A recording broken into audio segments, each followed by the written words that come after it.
Olá! O Senado deve analisar em breve o novo marco regulatório do gás, já aprovado pela Câmara dos Deputados. A expectativa é de aumento de oferta e preços menores. O Brasil tem quase 9.000 quilômetros e meio de gasoduto, de acordo com o Ministério de Minas e Energia, uma extensão considerada pequena para o tamanho do país. A Argentina, por exemplo, conta com uma estrutura de transporte do gás natural que chega a 30.000 quilômetros. O objetivo do projeto de lei é estimular o aproveitamento do potencial brasileiro. O novo marco regulatório do gás prevê autorização em vez de concessão para o serviço de transporte de gás natural e permite a estocagem em jazidas esgotadas de petróleo. Com isso, promete o aumento da oferta de gás natural a menores preços para a indústria, comércio e consumidores. Ele não é um projeto de governo, de oposição, é um projeto do país. Esse é um projeto fundamental, inclusive, pensando já no pós-pandemia, para gerar desenvolvimento, gerar emprego, gerar crescimento para o Brasil. Ele é importante para a indústria, mas é importante até para o cidadão comum, porque ele pode reduzir o preço, irá reduzir o preço do gás na indústria e também nas residências. O projeto quebra o monopólio da Petrobras no gerenciamento das plataformas que transportam o gás natural, explorado em reservas marítimas e terrestres no país. Segundo os últimos dados da Agência Nacional de Petróleo, a estatal controla 94,8% da produção nacional, que em julho foi de 130 milhões de metros cúbicos por dia. É importante que a gente tenha tecnologia, que a gente tenha avanço nessas oportunidades para promover o desenvolvimento do país. E o marco regulatório do gás traz isso, diminui a burocracia, agiliza o país e com certeza vai fazer, nesse momento de retomada da economia, no pós-pandemia também, uma importante fonte de energia e também de emprego, uma importante fonte de oportunidades para o país. O mais importante é que o Brasil tem exatamente grandes reservas, então nós temos que ter também a competitividade internacional. A mudança do regime de concessão para autorização é muito importante.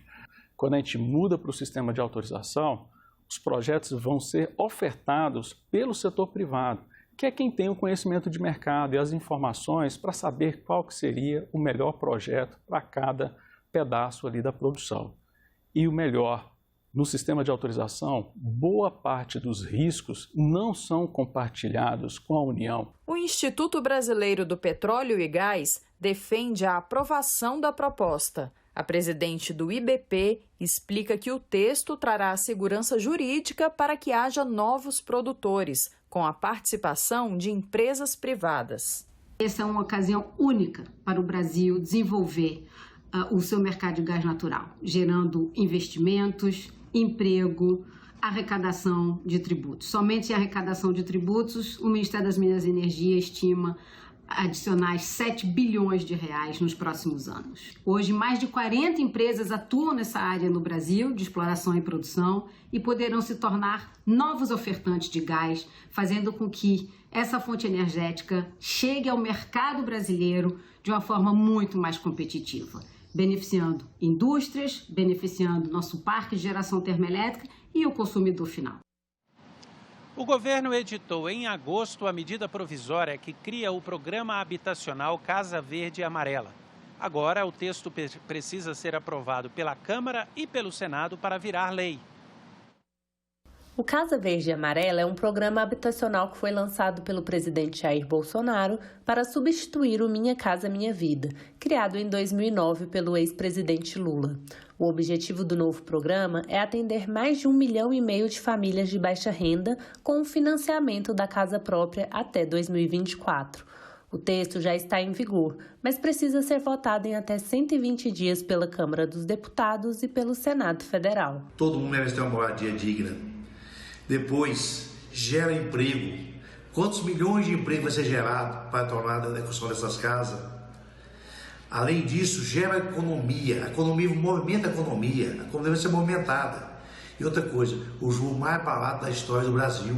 O Brasil conta hoje, em 2020, com 8 milhões de déficit de moradia. Falta 8 milhões de casas para os brasileiros. 1.600.000 em 4 anos não vai resolver o problema. O programa Casa Verde e Amarela divide os participantes em 3 grupos. No grupo 1 estão as famílias mais pobres, com renda mensal de até R$ 2.000. Elas vão poder financiar imóveis com taxa de juros mais baixas, a partir de 4,25% ao ano para quem mora nas regiões Norte e Nordeste e a partir de 4,5% ao ano para o resto do Brasil. No grupo 2 estão os que têm renda mensal entre R$ 2.000 e R$ 4.000. As taxas de juros para esse grupo partem de 4,75% ao ano para famílias do Norte e Nordeste e de 5% para as demais regiões. O grupo 3 é composto por famílias com renda mensal de R$ 4.000 a R$ 7.000. Aqui, as taxas de juros serão a partir de 7,66% ao ano, independente da região.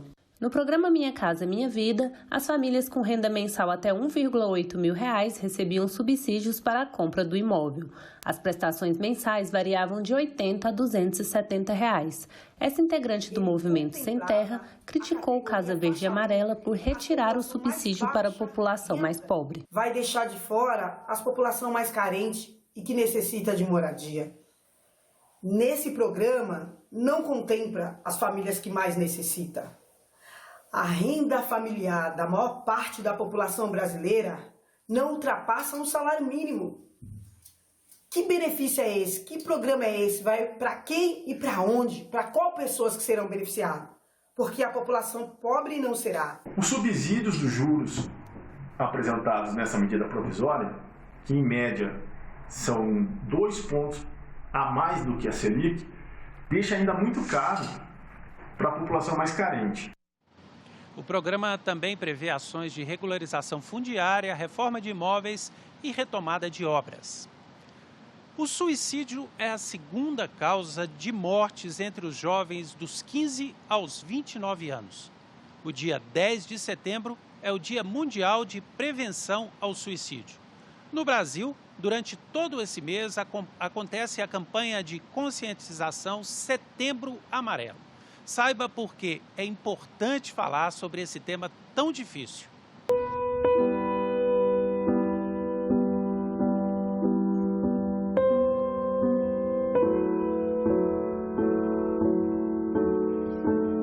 Tristeza é um sentimento humano, é um sentimento esperado na nossa relação com o mundo. Serve até como um sinal, uma sinalização que eu preciso me defender ou identificar o que me faz mal. Acontece que quando essa tristeza fica muito prevalente e você começa a ter prejuízos por ela, a gente pode desconfiar de um quadro depressivo. A depressão está classificada neste momento, em 2020, pela Organização Mundial de Saúde como a doença mais incapacitante do mundo. Um desfecho possível de um quadro depressivo é o suicídio, um desfecho mais grave que a gente tem.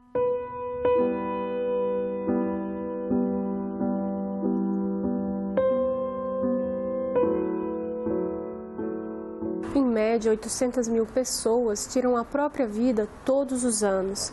A OMS ainda tem indícios de que por trás de cada suicídio há 20 tentativas frustradas. A organização também acredita que pelo menos 90% dessas mortes poderiam ter sido evitadas. O que mais impede a população de buscar um atendimento em saúde mental é o estigma. E muitas pessoas sofrem de depressão, acabam se sentindo julgados pelos familiares. Quando a pessoa fala que está pensando em suicídio, na realidade o que ela está dizendo é que ela quer se livrar daquela dor, daquele sofrimento, que para ela são tão insuportáveis que ela chega a pensar no suicídio como uma forma de se livrar dessa dor, desse sofrimento.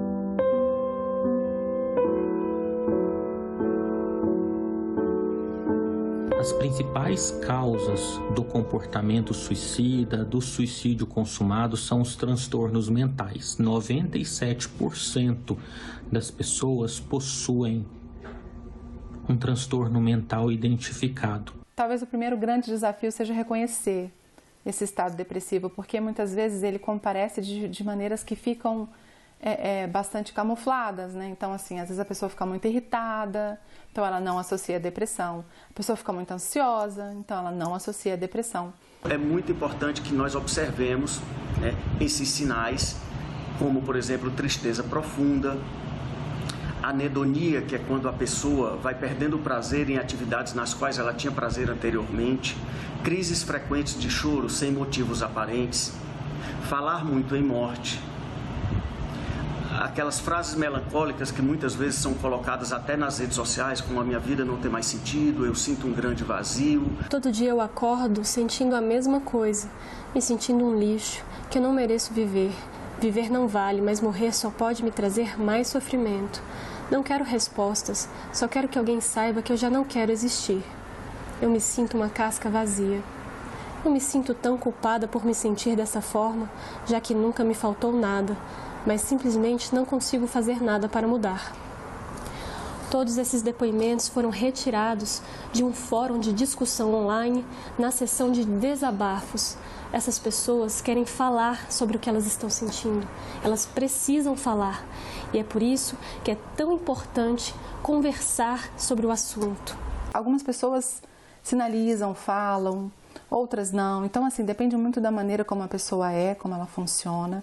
E eu percebo que pessoas um pouco mais reservadas não falam. E se a gente não aborda o tema depressão, suicídio, nós não colaboramos para a sua prevenção. É importante ela ter uma pessoa para acolhê-la, para respeitá-la e que o suicídio deixe de ser um tabu. Porque quando a gente fala, quando a gente permite a informação, informar também é prevenir. A pessoa vai entender que o que ela está sentindo é legítimo, né? Que ninguém precisa passar por uma dor sozinha.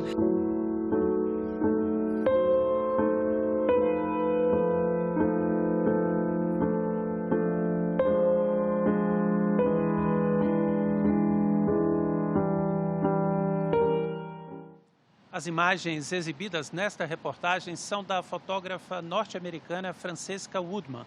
Ela se suicidou aos 22 anos de idade. Amanhã nós vamos apresentar mais uma reportagem sobre este tema para lembrar o Setembro Amarelo. A edição de hoje fica por aqui. Você pode rever as reportagens na nossa página na internet, senado.leg.br/TV. Obrigado pela companhia e continue sintonizado na TV Senado.